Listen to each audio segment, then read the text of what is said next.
خاوتي خواتاتي اهلا وسهلا مرحبا بكم يا جماعه الخير مساء الخير عليكم مازال الفلاون والسلام عليكم. Le scandale comme il était prévu a ébranlé l'État. Le scandale du 28 décembre dernier, l'intrusion dans un avion d'Air Algérie d'un migrant clandestin qui a été retrouvé entre la mort et la vie à l'aéroport d'Orly après avoir réussi à se cacher, à s'infiltrer clandestinement dans une partie sensible d'un avion d'Air Algérie qui a assuré le vol Oran Paris-Orly. Ce scandale a fini donc par ébranler l'ensemble des appareils sécuritaires de l'État et aujourd'hui deux communiqués, celui du ministère de l'Intérieur et de la présidence de la République, ont confirmé qu'une grosse enquête avait été ouverte et que plusieurs têtes sont tombées. À chaque fois et pour la troisième fois, successivement, au bout d'une année et demie, après l'affaire du migrant clandestin de mars 2022, du jeune Ayman, âgé de 16 ans, qui a pu s'échapper et déjouer toutes les vigilances, tous les dispositifs de vigilance de l'aéroport international de Constantine pour se cacher à bord d'un avion d'Air Algérie qui a rallié, qui assuré la liaison entre Constantine et Paris. Rappelez-vous du deuxième scandale, celui du 4 juin 2022, où deux haragas algériens ont été retrouvés, deux jeunes haragas, le corps de deux jeunes haragas ont été retrouvés dans le train d'atterrissage d'un avion d'Air Algérie qui devait rallier Barcelone. C'était à l'aéroport international d'Alger.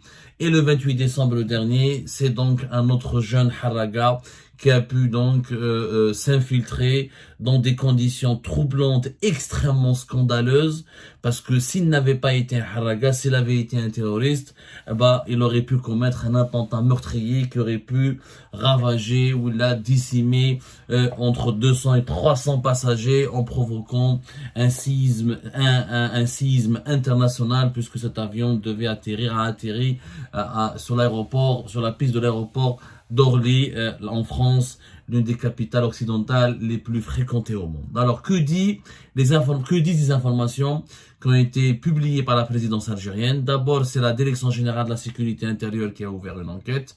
On connaît le nom de ce jeune haraga a été révélé. Il s'appelle Rahmani Mahdi. Son âge n'a pas été précisé. Il confirme, le communiqué de la présidence de la République confirme qu'une grosse enquête a été ouverte après avoir, dès que l'information a été rendue publique de la découverte donc du jeune Rahmani Mahdi caché dans une partie sensible de l'avion d'Air Algérie qui a assuré le vol Oran-Orly. Les enquêtes menées par la Direction générale de la sécurité intérieure sur les lieux, à l'aéroport international d'Oran, ont prouvé la responsabilité directe de 7 fonctionnaires de la police aux frontières, relevant de la Direction générale de la sécurité nationale, du commissaire, du chef de la 2e brigade de la PAF à l'aéroport d'Oran et du commissaire principal chargé de la sécurité de l'aéroport. C'est quand même assez grave. Donc 7 fonctionnaires de la police aux frontières, le commissaire et le chef de la 2e brigade de la PAF, ainsi que le commissaire principal chargé de la sécurité de l'aéroport.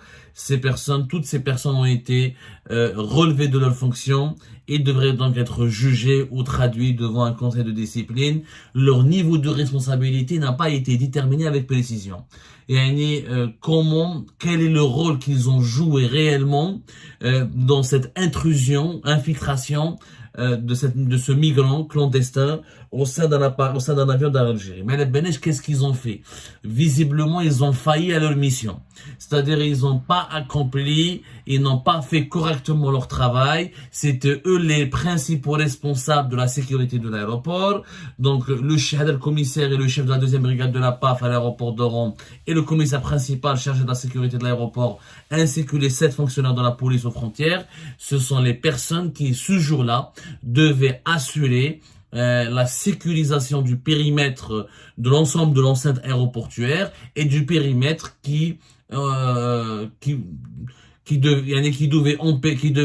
où l'accès à l'avion d'Air Algérie était tout simplement interdit. Il est complètement interdit, il est totalement interdit d'accéder à un avion d'Air Algérie, à n'importe quel avion qui est stationné sur le tarmac d'un aéroport international.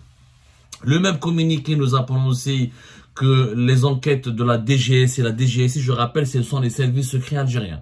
C'est le renseignement intérieur. C'est la division la plus puissante, la plus prestigieuse et la plus importante des services secrets algériens. Donc ce sont les services secrets algériens qui ont mené l'enquête et qui ont découvert aussi, qui ont constaté aussi la responsabilité directe d'un technicien en mécanique d'Air Algérie et la responsabilité au niveau administratif du directeur technique d'Air Algérie, du directeur de l'aéroport d'Oran et du directeur régional de l'entreprise de gestion des aéroports d'Oran. Donc ces personnes-là seront sanctionnées, relevées de leurs fonctions et feront l'objet de mesures administratives spécifiques qui seront prises à l'encontre des responsables régionaux et centraux de la DGSN.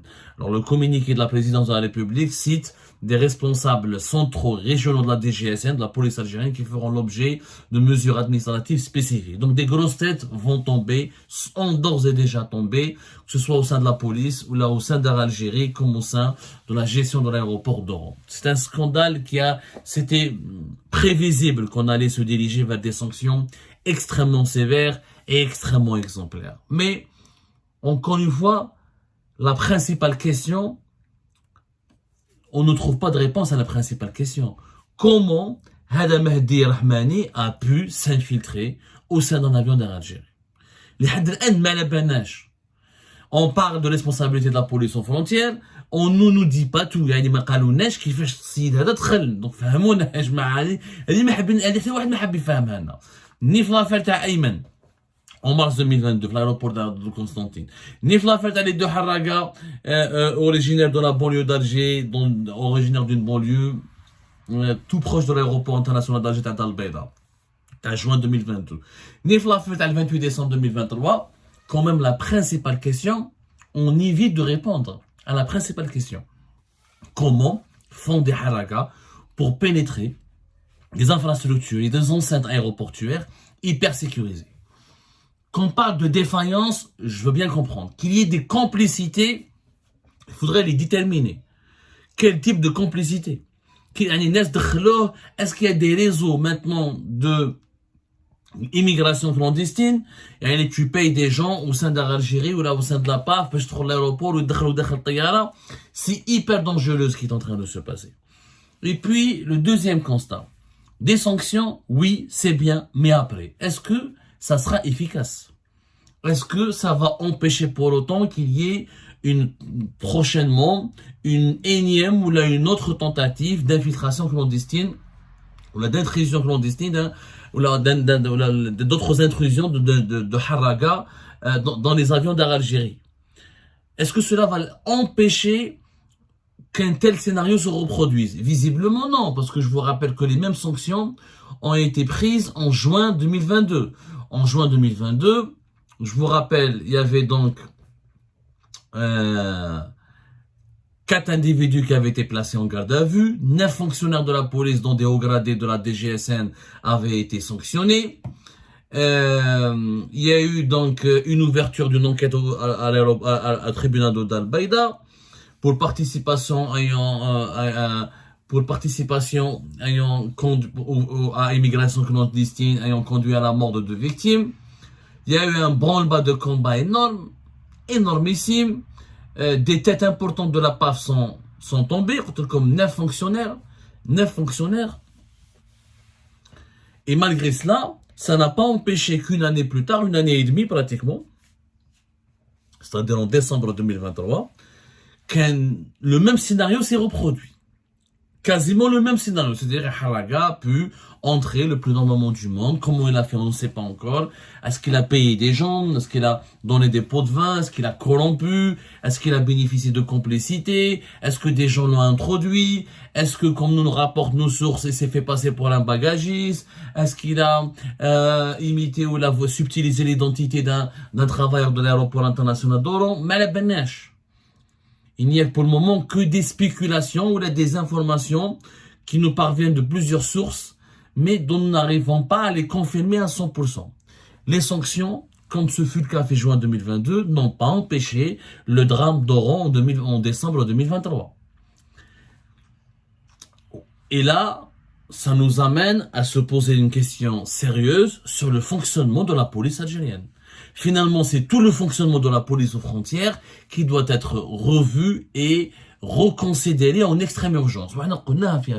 Depuis 2021 et 2020, la police algérienne a été l'un des corps qui a été secoué, fortement ébranlé par les guerres de clans et par les mouvements et par les purges radicales et extrêmement dangereuses, extrêmement politiques qui ont suivi, qui ont été perpétrées au lendemain du Hirak.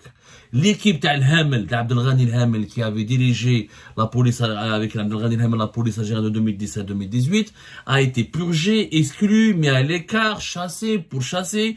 Ensuite, quand il y avait le Hirak de 2019, il y avait d'autres mouvements où une gars les policiers qui étaient fidèles ou là qui avaient travaillé avec le système Bouteflika, les responsables de la DGSN, malgré que certains avaient beaucoup d'expérience, avaient du savoir-faire, avaient des bilans probants, des bilans positifs, on les a quand même exclus, on les a chassés parce qu'on considérait qu'ils étaient proches ou là qu'ils étaient acquis à la cause du régime de Bouteflika ou là qu'ils étaient des agents du régime de Bouteflika.